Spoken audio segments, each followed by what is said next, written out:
अस्सलाम वालेकुम।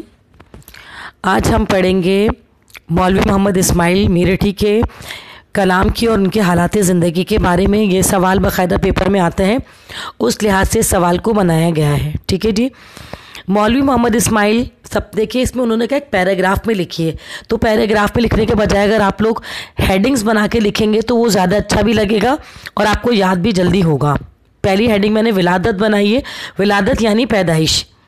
मौलवी मोहम्मद इस्माइल मेरठी हिंदुस्तान के शहर मेरठ में 1844 में पैदा हुए। नंबर 2, इब्तिदाई तालीम मेरठ में पाई। 16 साल की उम्र में मौलवी का पेशा अख्तियार किया और उम्र भर तालीम व तदरीस में मशगूल रहे, यानी टीचिंग के पेशे से आप मुंसलिक रहे।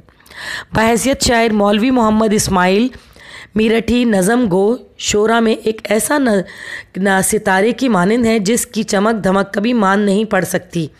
हाली और आज़ाद ने जिस जदीद शायरी की बुनियाद रखी, आपने इसे आगे बढ़ाया।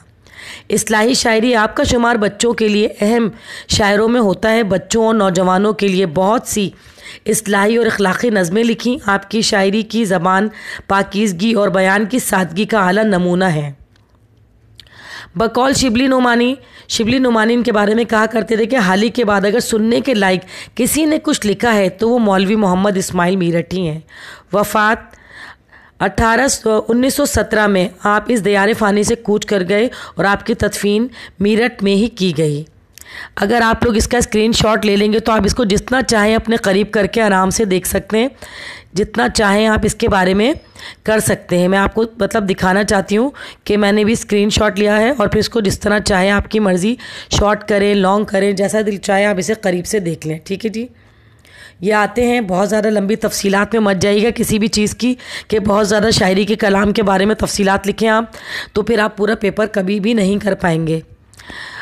ये ऐसी चीज़ें हैं जो आपको हर जगह नहीं मिलेंगी, बहुत तवील लिखी हुई हैं और बहुत मुश्किल अल्फाज हैं।